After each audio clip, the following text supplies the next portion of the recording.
Nos encontramos en el Pucará del Cerro Grande de la Compañía, uno de los vestigios más australes del Imperio Inca, superado solamente por el Cerro La Muralla en San Vicente.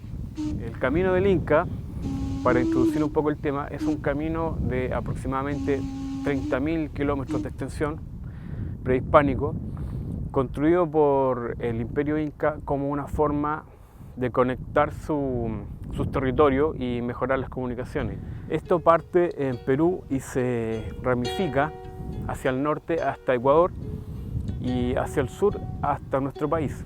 Lo que hicieron los incas fue unir tramos de camino que ya existían de indígenas anteriores y conectarlos todos, mejorando su estructura, mejorando su interconexión, instalando tambos cada cierto tramo en los cuales se podía almacenar alimentos para los mensajeros que transitaran por el camino.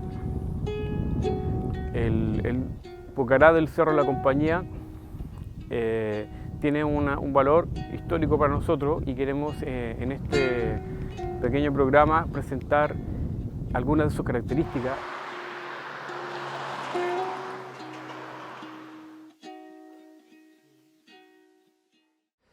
Estos restos arqueológicos nos muestran que una vez que estuvo ocupado el cerro por indígenas locales, los incas construyeron en esa misma cima un pucará.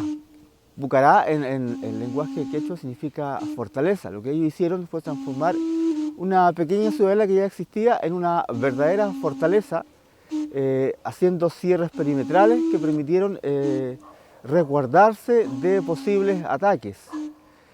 Otra cosa que ellos hicieron fue inundar todo lo que fue el faldeo del cerro para impedir un acceso libre hacia las laderas.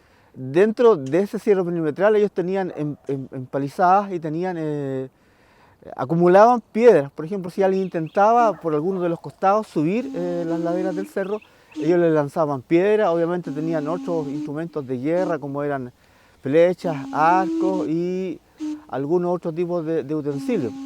Recordemos que estudios arqueológicos han demostrado que dentro del cerro hay un albumen que entrega una planta que es tóxico, entonces ellos untaban también la punta de la flecha con ese albumen tóxico. Dentro de esta fortaleza ellos reconstruyeron una ciudadela donde tenían lugares de siembra, tenían bodegas que en su lenguaje significaban colca.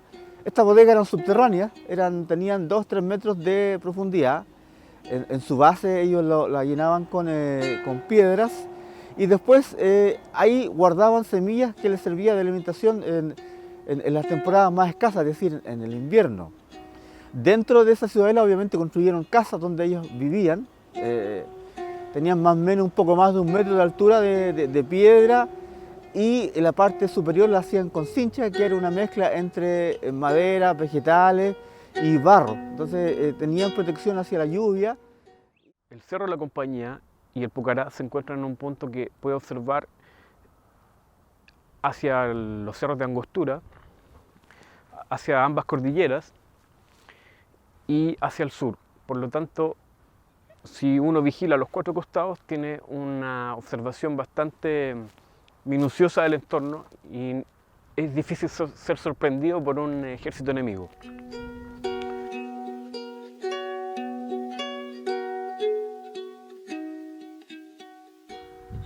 Pedro de Valdivia, en su avance hacia el sur, se topó con unos indígenas belicosos, que es el significado de la palabra Promaucae, que en esta región le provocaron algunos problemas y él estaba decidido en algún momento a lanzar una expedición y terminar con esta rebelión.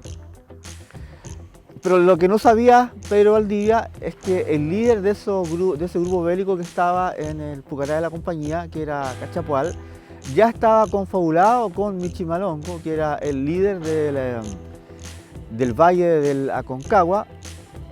Lo que ellos buscaban era precisamente sacar a Pedro Valdivia de la ciudad de Santiago para que mientras el Cachapual lo retenía acá en el valle de Cachapual, Michimalongo iba a intentar atacar entonces Santiago. Con esos 100 hombres y un poco de yanaconas que llegó al Cerro Grande de la Compañía, Pedro Valdivia intenta reducirlo, no obstante ve que están bastante resguardados por esta fortaleza.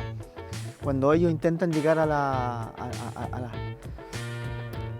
cerro, inmediatamente son atacados con piedras de grandes dimensiones.